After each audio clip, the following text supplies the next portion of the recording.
to the NXT Podcast, your home for weekly NXT reviews and insight. The beautiful part of NXT is that when one dream ends, another dream begins. Find all of your NXT news, recaps, and analysis right here. So with that being said, we only have one question for you. Are you ready? We thought so. Let's get the show started right now.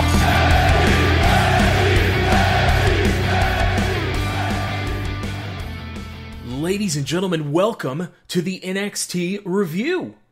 My name is Zachary Smith. I'm going to be your new host here for the NXT Review, and I want to thank you very much for joining me here today. I also want to thank Matt and everybody at the WWE Podcast for giving me the chance to come into your homes through your devices and share my favorite brand of professional wrestling. As you heard, my name is Zachary Smith. I'm going to be your new host here, and I hope that you have as much fun listening as I do talking. Now, if you are familiar with the WWE Podcast, I have been a guest a couple of times with Matt. Once just here recently where we talked a little bit about Raw and a little bit about some of our Super Showdown predictions, and obviously Matt and I were very wrong about our predictions. Silly us. We had the younger, newer stars winning as opposed to the older stars. That was our mistake.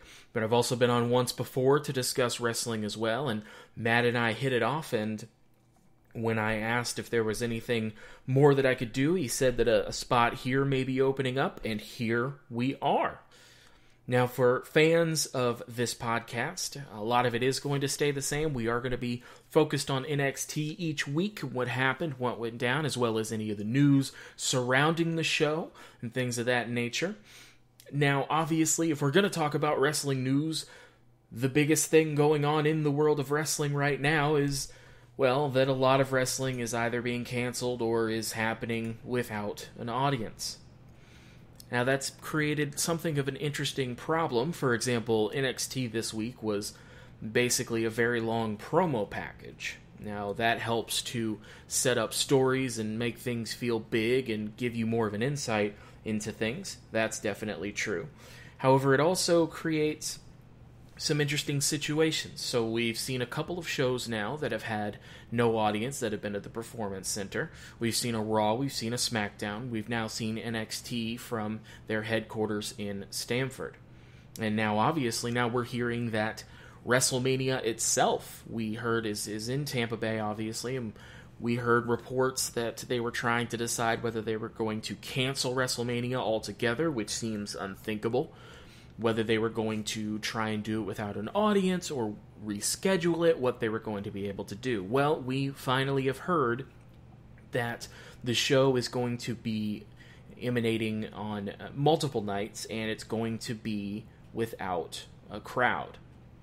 And I've seen a lot of different opinions about that, ranging from you can't do wrestling and you can't do a spectacle like that without a live audience to react to.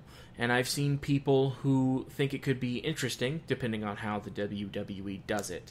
Now, I think the one thing that we can give the WWE credit for, time and again, is their production values and their dedication to putting on the best show possible. And I feel like if they're able to do it right, they have a little bit of time to figure things out, they can make something that's special, just different. And we're getting something that a lot of wrestling fans have wanted, which is WrestleMania being broken up on 2 nights. We heard reports that Rob Gronkowski was going to be your host, and it seems like they're going to be doing a lot more in studio, obviously, than they normally would, because they can't do it in front of a crowd. It's interesting because you've seen where it can work with no audience and where it doesn't work as well. So, for example, on SmackDown, we had a promo segment between John Cena and Bray Wyatt.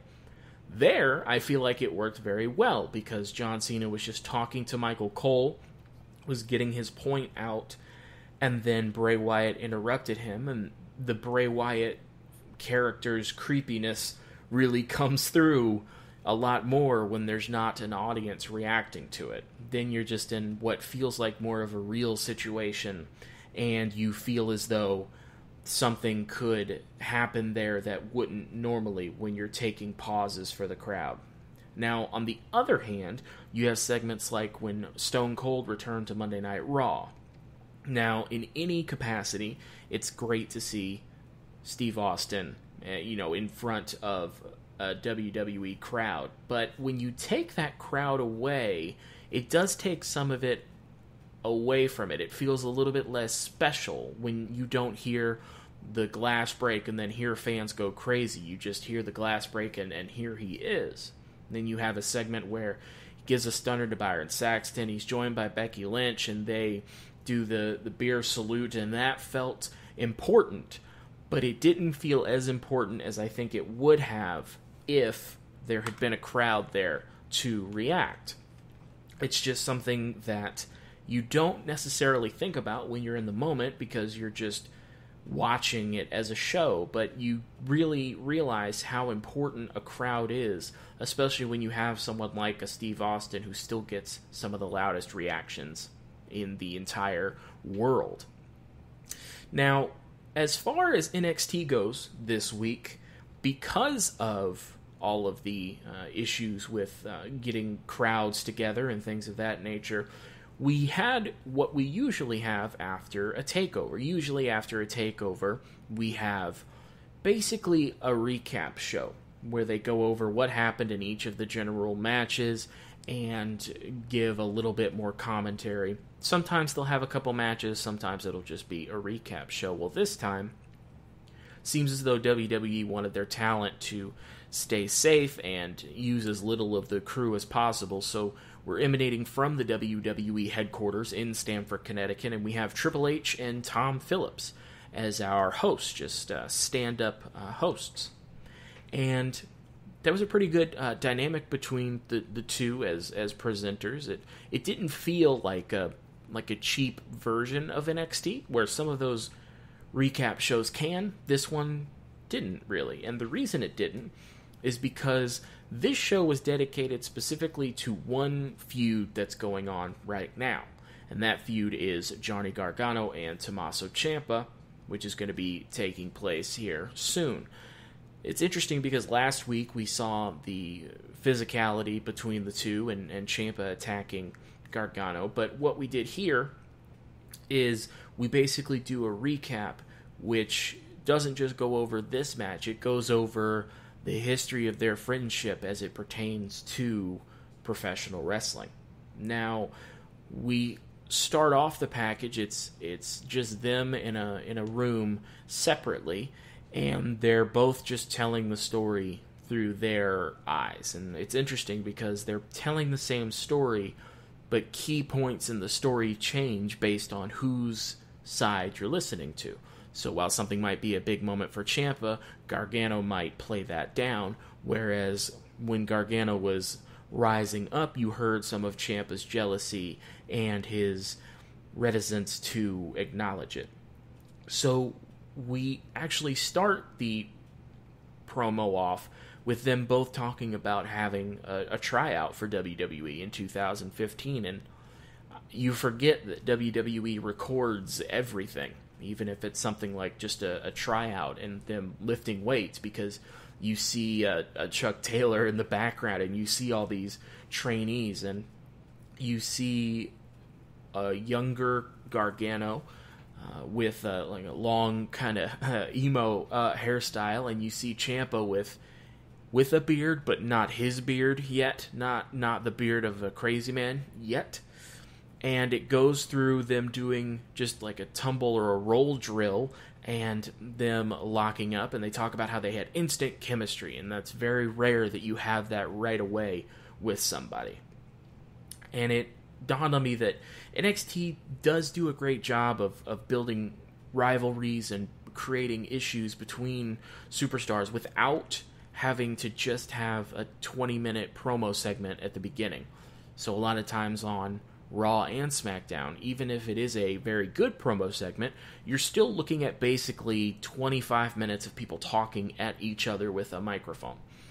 And when you have a pay-per-view coming up, that can start to feel a little bit samey, where just about everybody's story is unfolding with the same methods, even if the story beats are a bit different. This one has been an organic build, although it wasn't necessarily all intentional.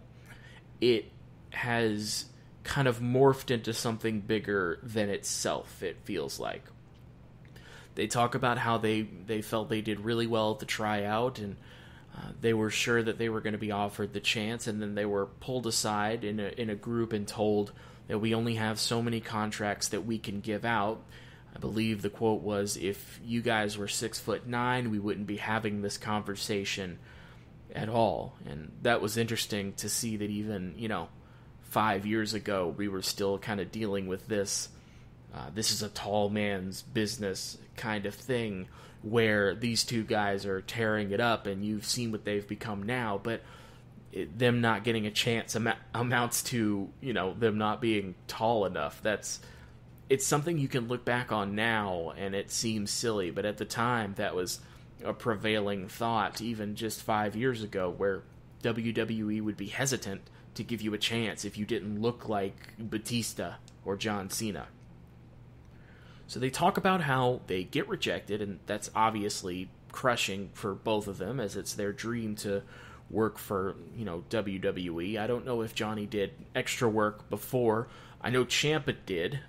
It was early 2000s, I believe, when we had the American Badass Undertaker. There was a lawyer character in the ring that eventually gets chokeslammed and attacked by the Undertaker, and that lawyer character was Tommaso Ciampa without the beard. So they had done a little bit, but basically their dreams were taken away from them. And they talk about how they really became best friends after getting rejected, because they shared this common dream and common having been in the business for 10 years at that point, and then the heartbreak of that just being ripped away from you kind of bonded them. And that's interesting because, in their feud thus far, they have played up that they're, best friends, but you don't really get the origin of that. And then we transition over to the Cruiserweight Classic, which was just, I was rewatching some of it after I saw clips of their match, and it was better than I remember it being. It was just great, pure wrestling and excitement from a crowd. And a lot of times with tournaments, you'll see a crowd kind of die down a little bit, but in this case you didn't, because you had such different workers and such different matches. And Ciampa says that he went to the powers that be and said, hey, you have all these superstars, you have all these matches, why don't you put me in with Gargano, because I know that I'll be able to do something special with him. And they had a great match in the Cruiserweight Classic, and they put it all out there, and eventually Johnny wins. And it really started this story without them realizing it. Ciampa hesitates for just a second, Johnny takes advantage, wins the match, and while they're cool with each other after that, I don't know that this was intentional, but it really is a great starting point for this rivalry where they're one-on-one, and Johnny is the star. And it cuts to Johnny talking, and he says, do I believe I'm a better wrestler than Tommaso Ciampa? I'm Johnny Wrestling. Yeah, I do. It was a great setup for really what this feud is about, which is, I know that I'm better than you, and having that feeling sit with you, even while you're both having success, but feeling like you need to get credit for being a bigger part of that success. And that all started at the Cruiserweight Classic, as we're being told the story here. So we go over to the formation of DIY and their kind of rise through the tag team division. And they form this team, they're having a ton of success, and they talk about how they're really gelling as a team, and they want to go after the NXT tag titles. One of the matches they have against Revival, Johnny is put in a submission, and Ciampa can't get there in time. Johnny taps out. And Ciampa basically says, at the time, Do I feel like I would have tapped out if I were in the hold? I don't know, but I don't think so. And it really feels like that becomes a big deal. They kind of blame each other for things that happen, and they're saying that they just didn't gel as a team, and they just weren't at their best yet. But then they'll say little sly things to undercut each other so that it's not all their fault. While they're talking about it, it cuts to Johnny's wedding to Candice LeRae, and Ciampa obviously being in that wedding, and that picture of them at Disney with Ciampa and Candice both pulling one arm that we've all seen comes up. And it really feels like it wasn't two singles superstars that were just put together in a team for no reason, which is a pet peeve personally. It really feels like two guys that were destined to be a team and were best friends outside of wrestling became a great team inside of wrestling. And we get to see a rematch, and DIY wins the NXT tag titles. And to this point in the story, it feels like a big deal because they've gone through so much together. They didn't even think that they were going to be here. And to go from that to teaming up to building up your team and finally winning the NXT tag titles, that's a really big deal. And they win the titles, and they're going on, and Ciampa starts to talk about how he was fighting through injuries. He had 2 shoulder injuries, he had this, he had that. He says he wasn't able to perform at his best. And Johnny says that his heart just wasn't in DIY. And you can see this blame game is already starting just after what should have been the happiest professional moment between them. And we cut and to Ciampa talking about how Johnny was starting to become the star of DIY, and kind of because of those injuries. And then they say that, they run across the Authors of Pain. Ciampa says something like, man, they're 2 big, strong, hungry guys, and those are the last guys you want to run into when you're not at your best. And they lose the tag titles to AOP. And then they have a little bit of a struggle after that with wins and losses. And I've always felt that wins and losses do mean something in wrestling. That's the entire point of why we're watching. If we want to see the good guy beat the bad guy, then the good guy has to actually beat the bad guy. If somebody wins consistently, you tend to see them as a bigger deal than if they were to lose all the time. If Brock Lesnar won all of his matches, you feel better about him than if he had lost 12 straight matches and was still being presented as a big deal. And I say that to say NXT, in this case, is doing a great job of making DIY's losses after losing those titles mean something. Then it's not just, we're losing. It's now seeds of distrust are starting to sow. Ciampa's hurt. Johnny feels like he's carrying the team. And so they're not on their game. And because of that, they're losing.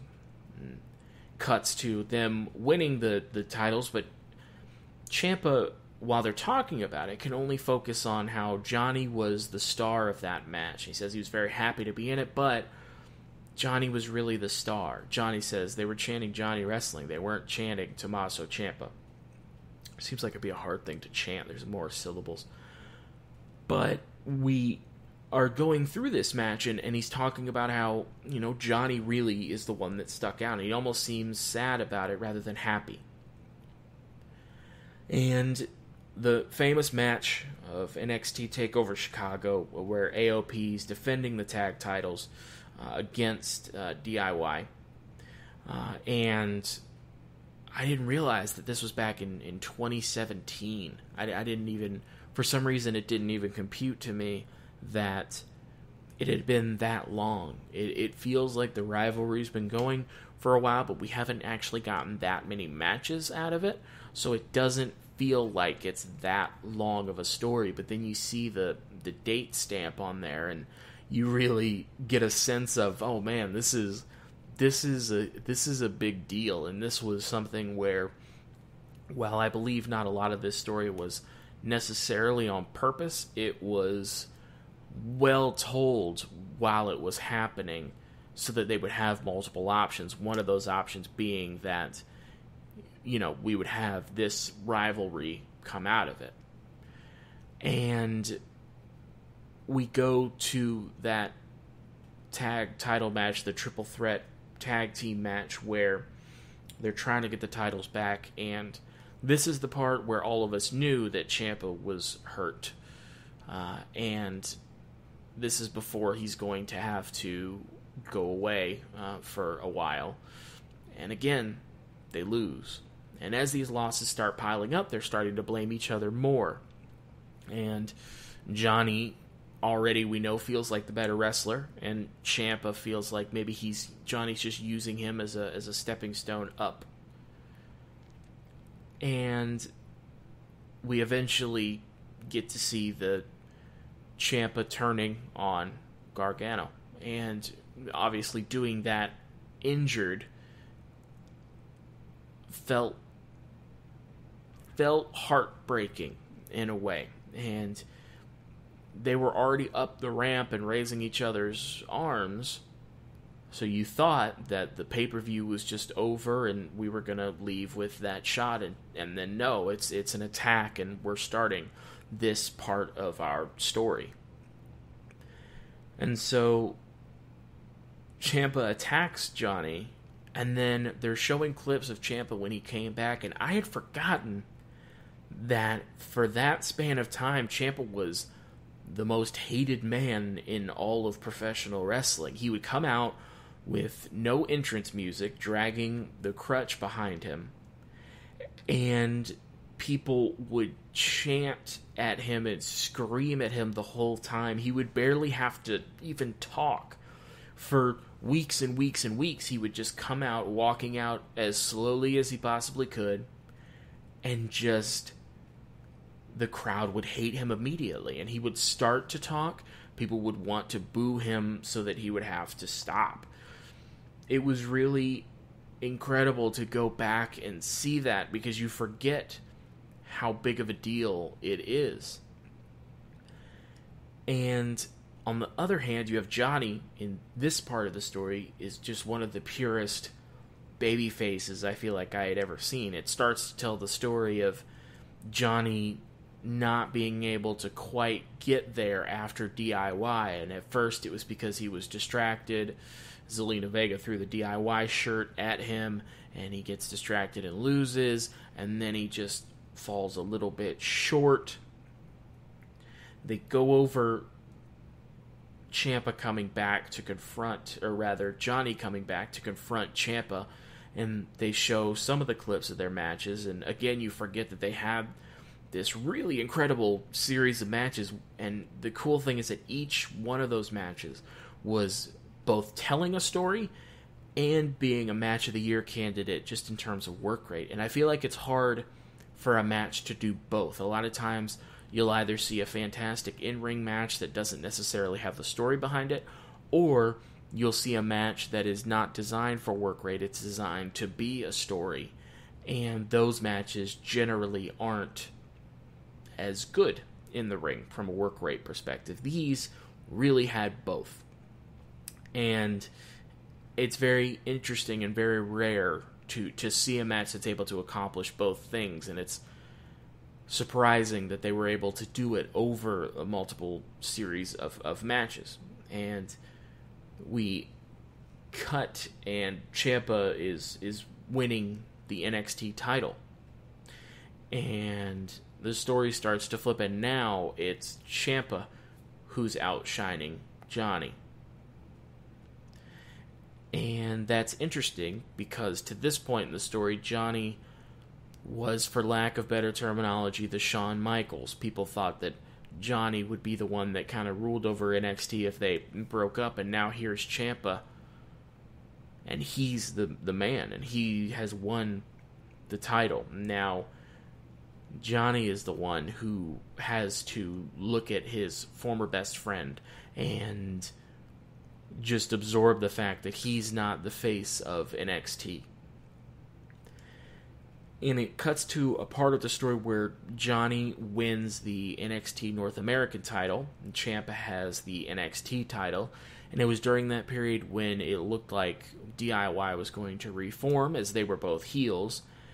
And Johnny is talking about that time, saying that he was setting Ciampa up. He was just trying to play Ciampa's game and make him think that he was, going along with it.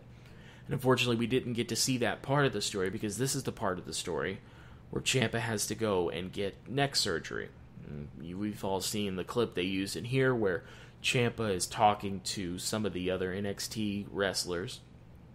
And not only is he going to have to give up the NXT title, but, for some of us, we didn't know if he was going to be able to come back. That was no small feat, coming back from a surgery like that, and you never know if you're going to go under the knife and come back in and you're never going to feel the same again. And what if he wakes up and he's not able to perform at that level anymore, and then we've seen the best of what he's able to do. And Ciampa's talking about this being, one of the hardest professional moments of his career. And it cuts to Johnny, and Johnny's smiling, and he calls it fate. He calls it fate that he's now in a position where he's facing Adam Cole for the vacant NXT title. And Johnny says, I'm facing Adam Cole in a match that was supposed to be against Ciampa. But now we have Johnny and Adam Cole in a 2 out of 3 falls match for the NXT title.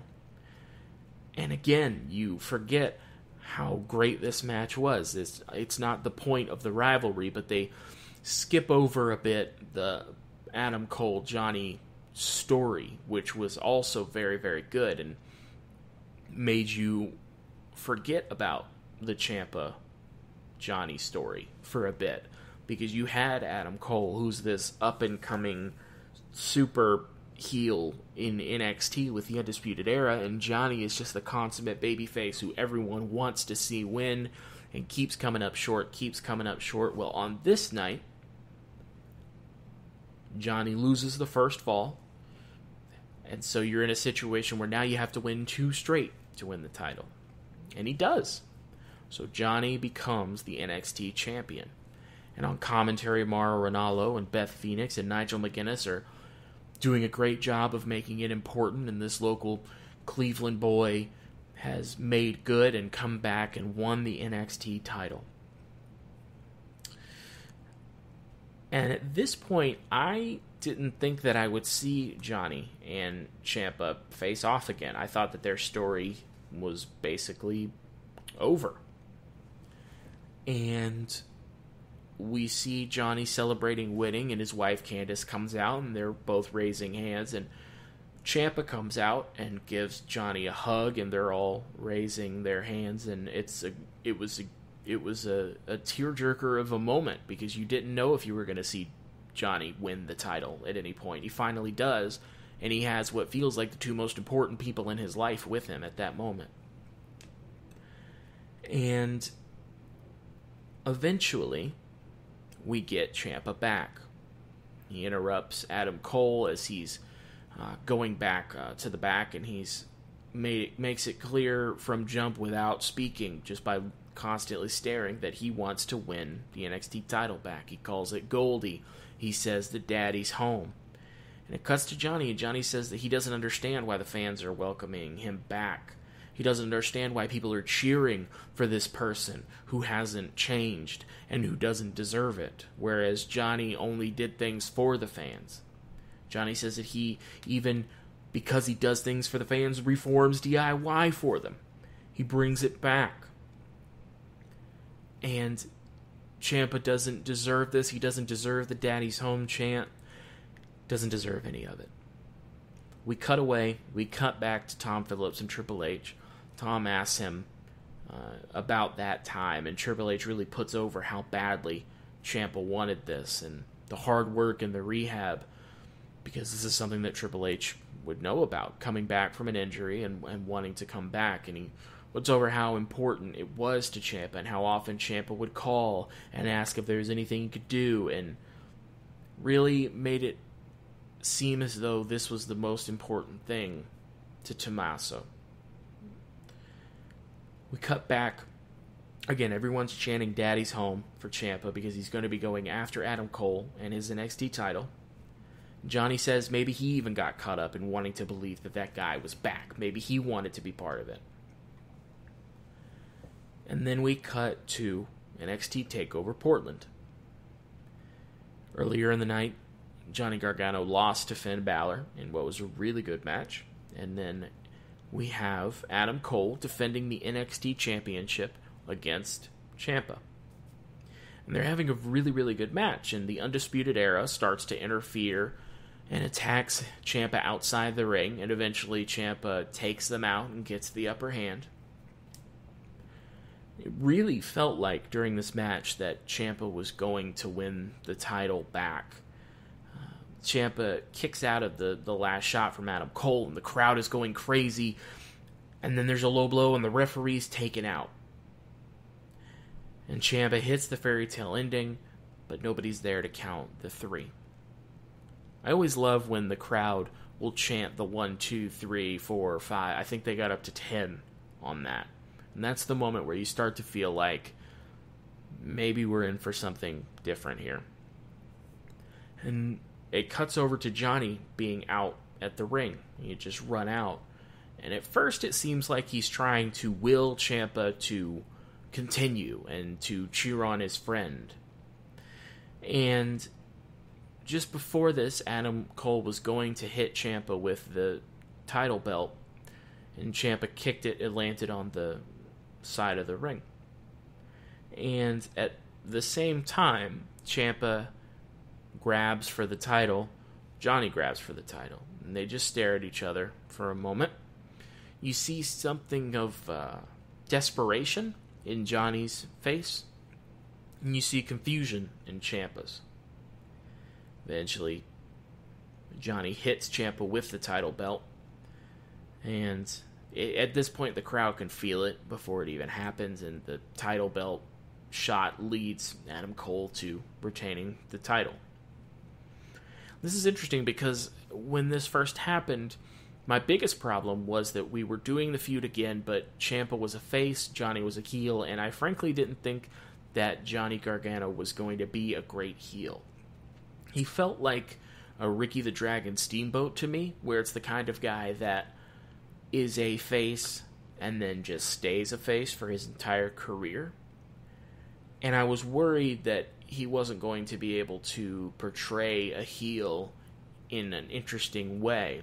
But over the last few weeks here since, and his promos, he's almost more interesting as a heel. As a face, you have the dynamic of the fans being behind him and wanting him so badly to win, and him being so good at not only getting 5-star matches out of just about anybody, but really connecting with the crowd and making them believe in you, which is the entire point of being a babyface. Seems like it would be easy. It's not. A lot of people can't do it. As a heel, weirdly, he almost feels more comfortable and less inhibited, and he can actually let his words do the talking, which is always important, especially in a company like WWE, where if you can't talk, you're just not going to go anywhere. Ricochet is one of the best wrestlers that I have ever seen in my life. Or rather, I should say one of the most exciting wrestlers I've ever seen in my life. His only weakness is that he can't talk. And we saw what that did. He had a couple of chances to do it, and when it didn't come off quite right, we've seen the results so far. And what we didn't know about Johnny is whether he could talk. And the best way to be able to see that is turn somebody heel and make them have to explain their point. And the signs of a great heel are that they're telling some truth and that they're usually delusional throughout this entire thing. Johnny raised some good points and painted the story in such a way that he was doing this for the fans, and that he couldn't even get his explanation out before Ciampa attacked him and wouldn't let him finish. And I've really been struck by how good of a heel Gargano is, and it just kind of goes to show that if you just give somebody that chance, they might just knock it out of the park. And Johnny says that in the moment where he was holding the title and looking at Ciampa, he said he wanted to believe that his best friend came back to life. He wanted to believe that this guy had come back to NXT, but he looked in his eyes and he decided that he hadn't changed. They both want to be the face of the black and gold brand, Ciampa says, but only one of them can be. And it cuts back again to them fighting, and this was one of the shows that was just at the Performance Center. And at the time you don't think about it, but after having seen the story told this way, the story starts with them at the Performance Center, and one of the last chapters of the story is them at the Performance Center, and it really takes on a new meaning. Finally, they show Ciampa as a face attacking Johnny, and Ciampa says the fans are chanting "Fight forever," and when it comes to me and Johnny, we just might. And I don't know about you, these recap shows don't always get me. A lot of times you're going over things that you've seen before, and that was very much the case this week, but I am always for a promo package, an interview, a recap that makes me more invested in a story and makes me more invested in two characters.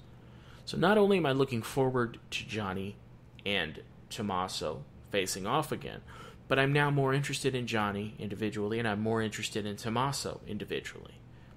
And when you think about it, that's really the whole point of wrestling. You want to see a guy be successful, and you want to see a guy get his butt kicked. And if nothing else, this week's NXT did a very good job of that. And if this is what they do, while basically not having anybody in the arena and only having essential staff, just imagine what they'll do when they're able to get their people back. Ladies and gentlemen, like I said, this was basically an hour-long promo show. But if you're anything like me, you might just be okay with that. I'm a guy where I like to see entertainment, I like to see talking, I like to see wrestling, but this is the best story going on in NXT right now. And it has been for some time. And it wasn't always on purpose. They were at odds with each other, and then Ciampa gets hurt. They have a couple matches, and then Johnny gets hurt for a bit, and now we're back on. But I'm always down to see another chapter of a great book. So, ladies and gentlemen, that is going to do it for the NXT review this week. Now, if you've stuck with me through these 35 or so minutes here, I sincerely cannot thank you enough. I sincerely cannot thank Matt, your humble host of this network, enough for giving me the opportunity to talk about my favorite wrestling show each week. So if you do want to go ahead and hit that subscribe button, leave us a rating, we would very much appreciate that. Or if you have any feedback, anything you like, didn't like, anything you want to hear on the show, any questions, you can tweet at me. I am the904 on Twitter. I will respond to everybody, and we'll make this show interactive. Going forward, we'll keep the format much the same as your previous host. We may just focus on one or two stories in the news and kind of go through NXT more beat by beat so that we can really dig into the story. But again, all I can do for right now is thank you so much for giving me this opportunity, and thank you for sitting with me here today. The last thing I do want to do here while I have you is something that I want to introduce into the podcast, and we'll be doing a lot of different things around here, as I said. But one of the things I want to do is I want to give a star wrestler for the week, or star performer. Just somebody that's stuck out, somebody that's done something above and beyond. Now, if you've heard my appearances on the WWE podcast with Matt, something that came up in the first one and I shoehorned into the second one was Eric Rowan. And Eric Rowan had a cage and we didn't know what was in it. I thought it was going to be a real baby. It wasn't, thankfully. Matt just didn't know and was hoping it would be something not terrible. And we were both wrong. And it was something terrible. It was a giant tarantula, obviously. What's interesting is that there wasn't going to be anything good in there, but a giant tarantula just feels like the dumbest thing it could have been. And because of that, very obviously, I have to go back a bit, but my only star wrestler based on those previous 2 appearances can only be Drew McIntyre, not because he won the Royal Rumble, eliminating Brock Lesnar, not because he's now turning into the face of Raw, not because hopefully he will go on to WrestleMania to beat Brock Lesnar and become the WWE Champion. No, that is all secondary. Drew McIntyre is our star of the week because he belly-to-belly suplexed Eric Rowan on the outside, which did not look easy to do, but far more importantly, he took the cage, he put it on the floor, he hit it with the steel ring steps, the aluminum ring steps, whatever, and broke the cage. And ladies and gentlemen, if that is not beauty and storytelling in wrestling, then I don't know what is. And I can only think of Matt watching at the same time as I was, just heartbroken when we saw that it was a giant tarantula, and then looking on in glee when that tarantula was crushed in a cage by our star of the week, Drew McIntyre. But ladies and gentlemen, once again, I cannot say it enough. I want to thank you all so much for joining me here today, and hopefully going forward, I cannot thank Matt enough for giving me the chance to come into your homes through your devices each week. Again, if you do have any feedback, any questions, comments, concerns, I am at the904 on Twitter. Please let me know. Otherwise, I will see you here next week.